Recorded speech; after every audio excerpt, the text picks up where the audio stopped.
하나님께서 우리에게 주시는 말씀은 구약성경 다니엘서 2장 17절에서 22절의 말씀입니다.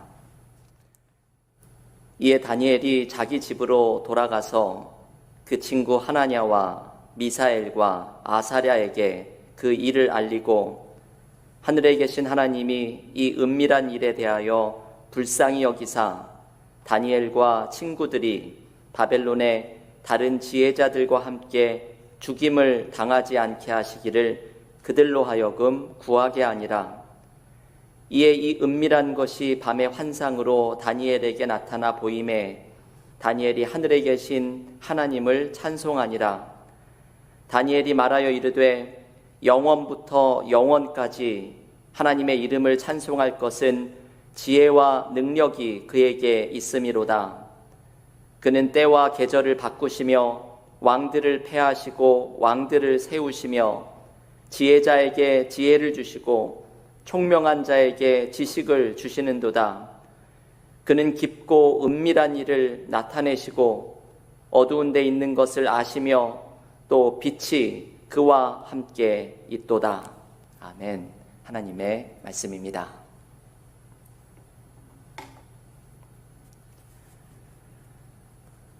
지난주 한 주간 동안 우리는 다니엘서와 호세아서의 말씀을 함께 통독하였습니다.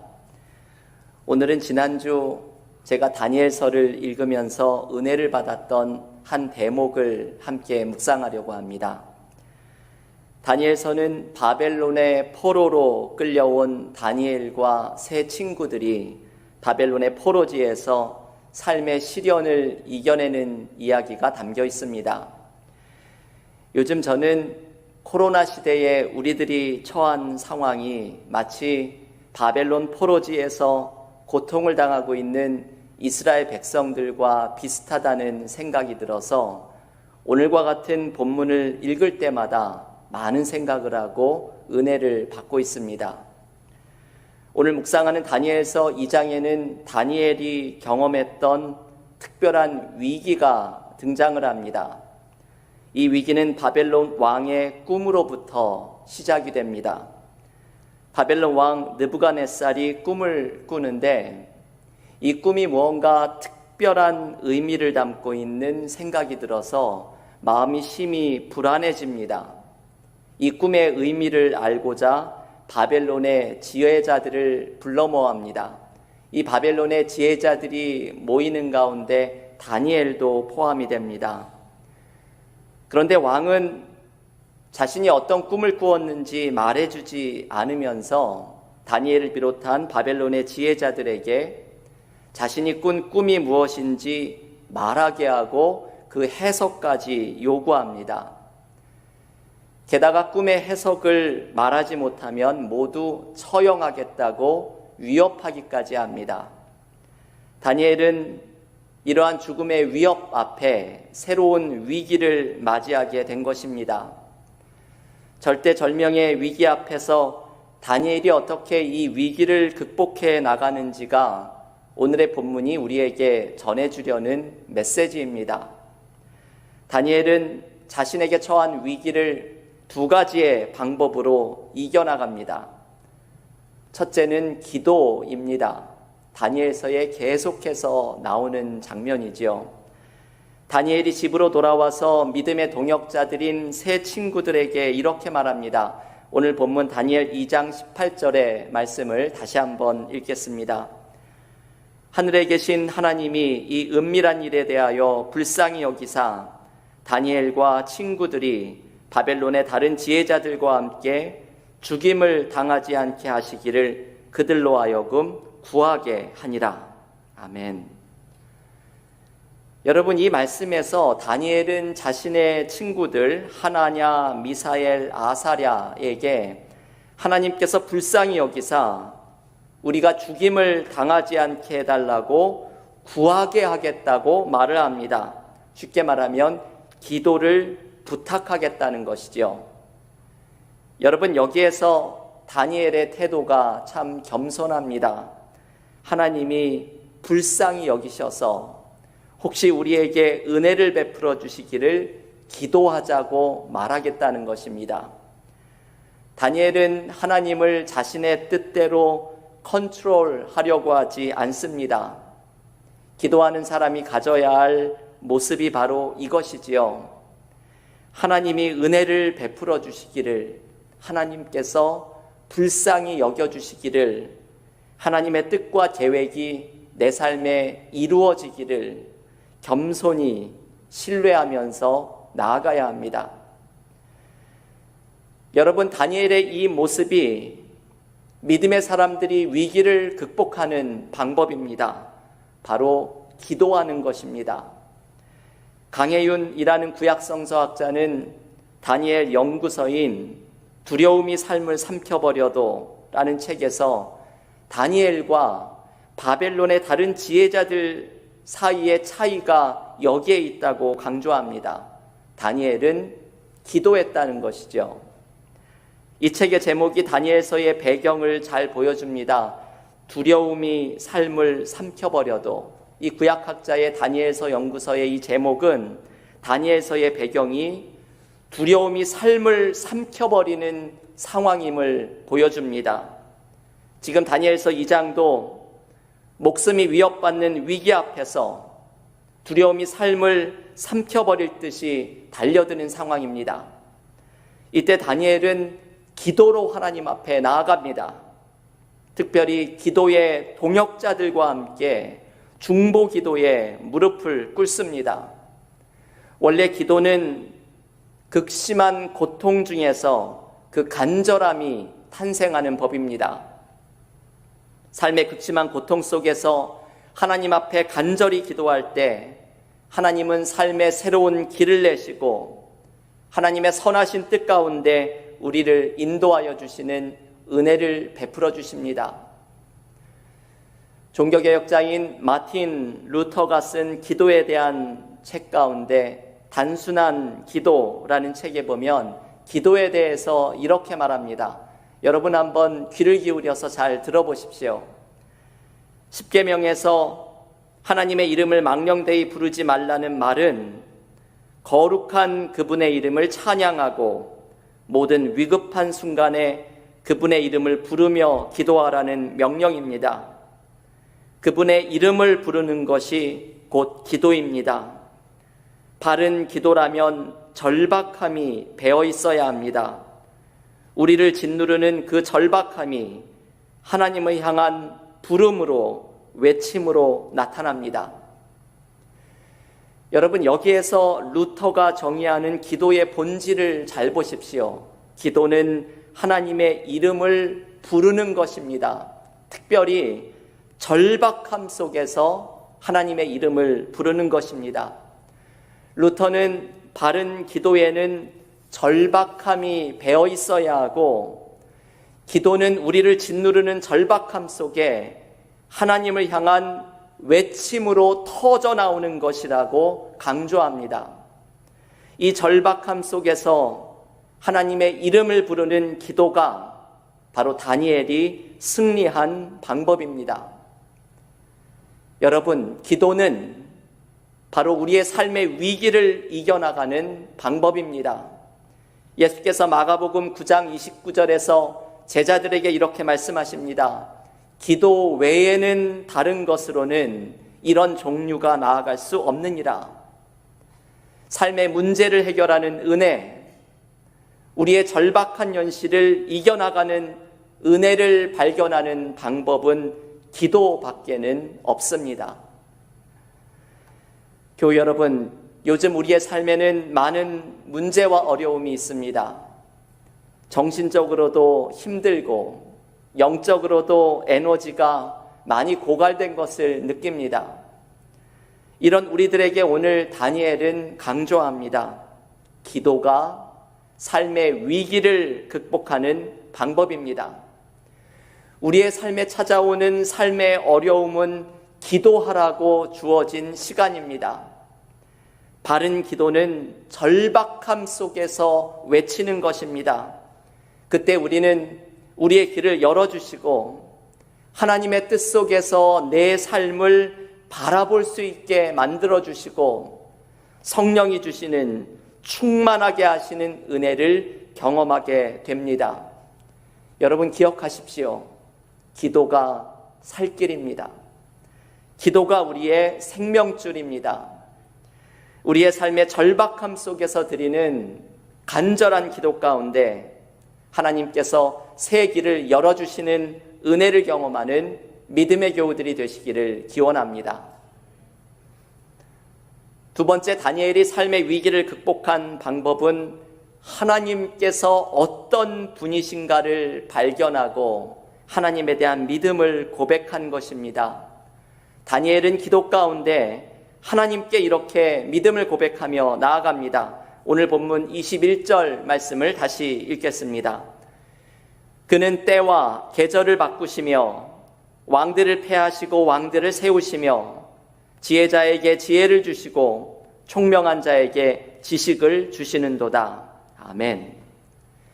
여러분, 이 21절에 등장하는 하나님의 모습들을 한번 보십시오. 다니엘이 고백한 하나님의 모습들입니다.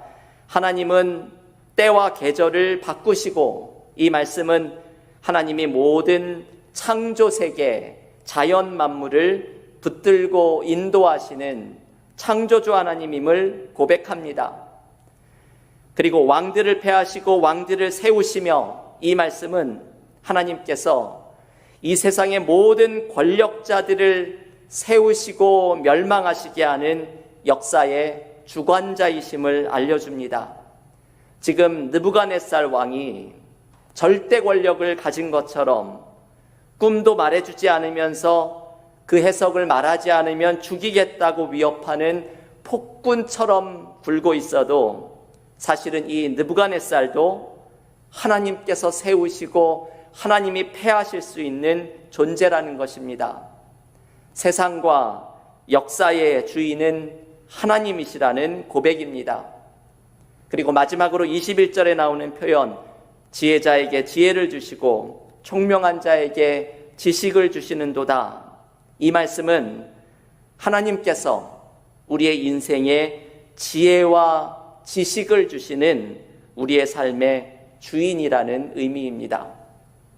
내가 무엇을 해야 할지 모를 때, 내가 어떤 길로 나아가야 할지 모를 때, 심지어는 기도가 위기를 극복하는 방법인데도 무엇을 기도해야 할지도 모를 때 하나님께서는 우리에게 지혜와 지식을 주셔서 삶을 인도하여 주시는 내 인생의 주인이 되어주시는 분입니다.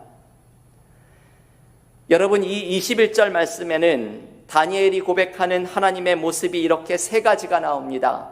창조주 하나님, 역사의 주관자, 그리고 내 삶의 주인이 되시는 하나님입니다.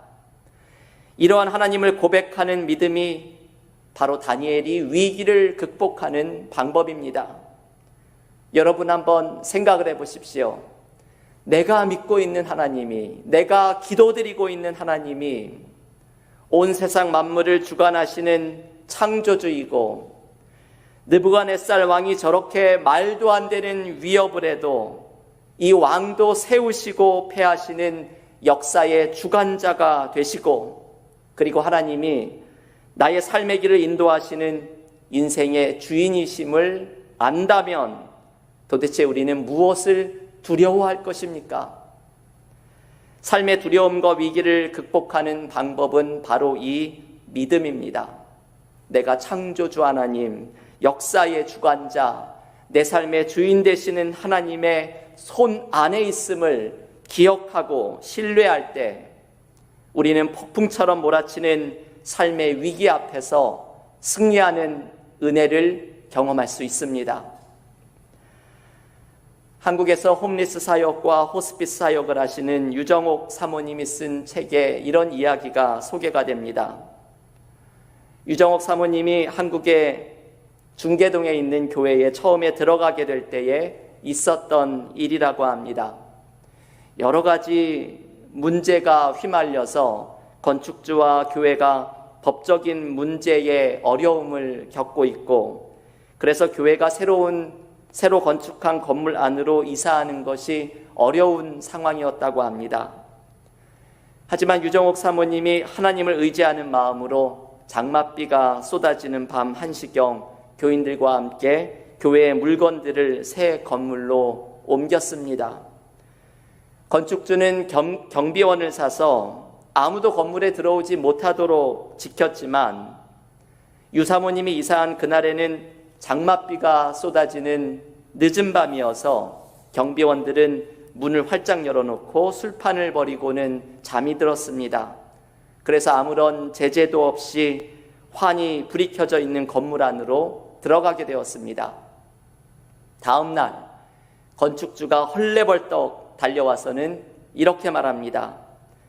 경비원들을 피해서 들어온 것도 대단하지만 무엇보다도 어제 건물 준공검사가 끝난 것을 어떻게 알았습니까? 물어봅니다. 물론 이분은 이 준공검사가 끝난 걸 모르고 있었지요. 그러면서 건축주가 이렇게 말합니다. 내가 검찰이며 법원이며 웬만한 윗분들은 다 알고 지내는데 어제 준공검사가 끝난 것을 도대체 누가 가르쳐 주었습니까? 도대체 당신 뒤에는 누가 뒷배로 서 계신 것입니까? 이 말을 듣고서 유정옥 사모님은 이렇게 당당하게 대답을 했다고 합니다. 예, 저의 뒤에 계신 분은 검사 중에 검사요, 변호사 중에 변호사요, 판사 중에 판사이신 큰 권세를 가지신 분이지요.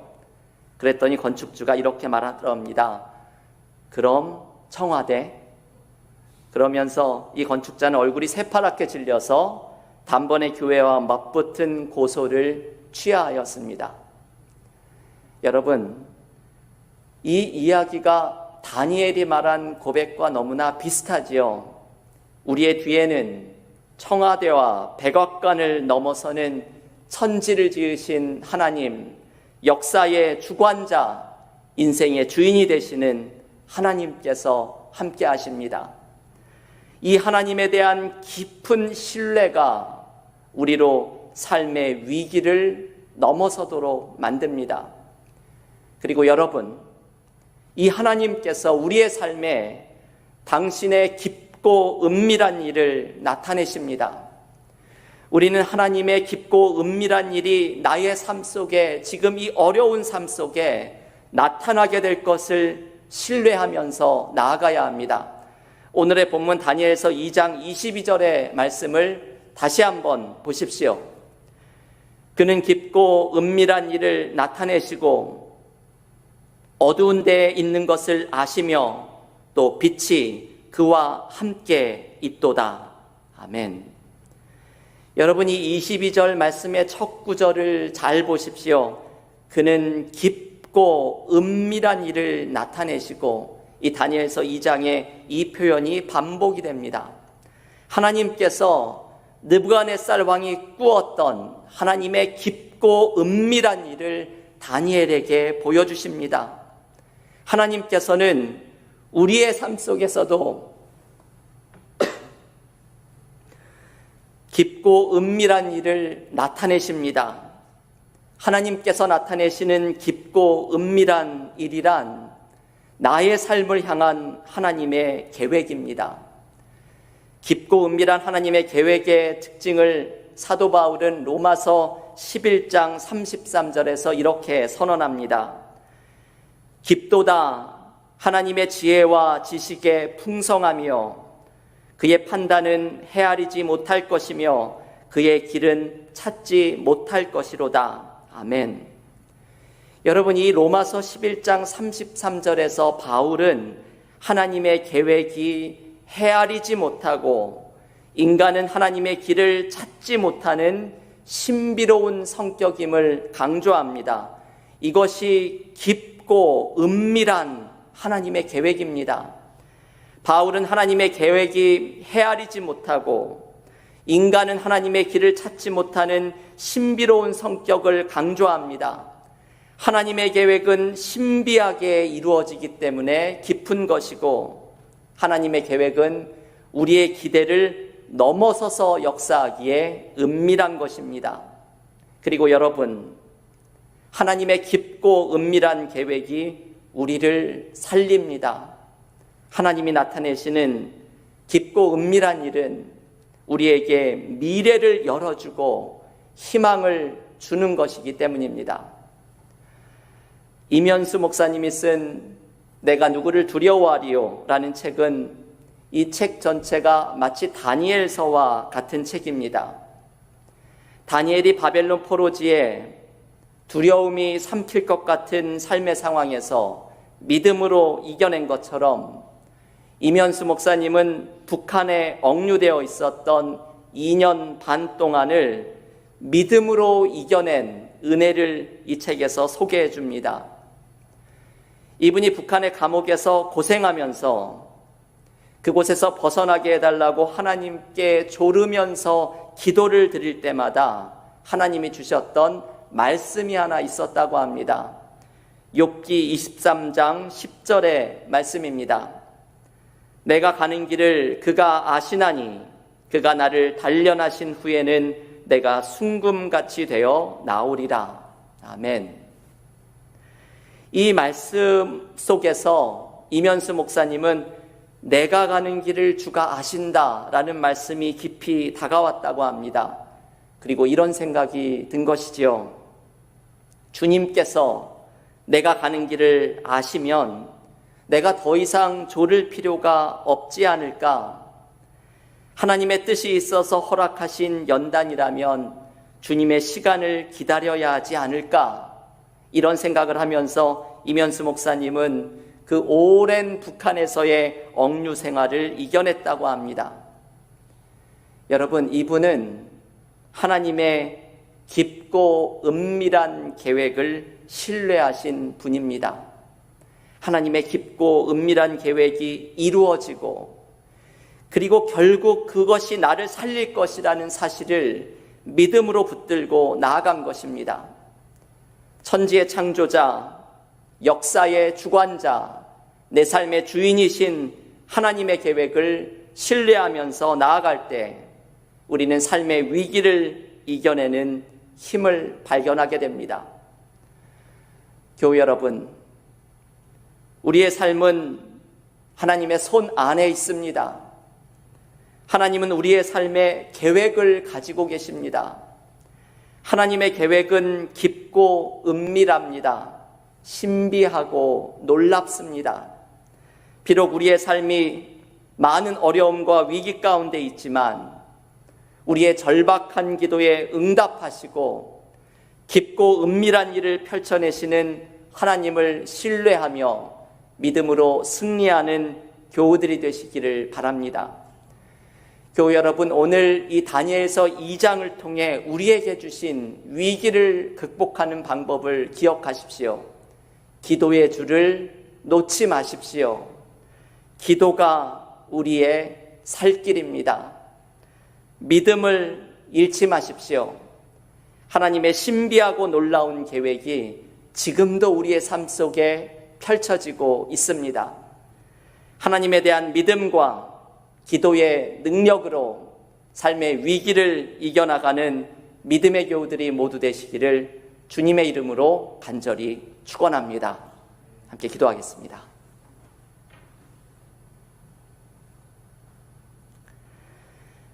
하나님 아십니다.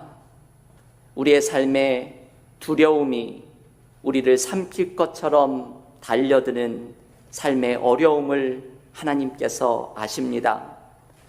오늘 이 시간 하나님의 임재 앞에 서서 절박함으로 하나님 앞에 기도하며 우리의 삶에 선하고 신실한 계획을 가지고 계신 하나님의 깊고 은밀한 계획을 의지하며 나아갑니다.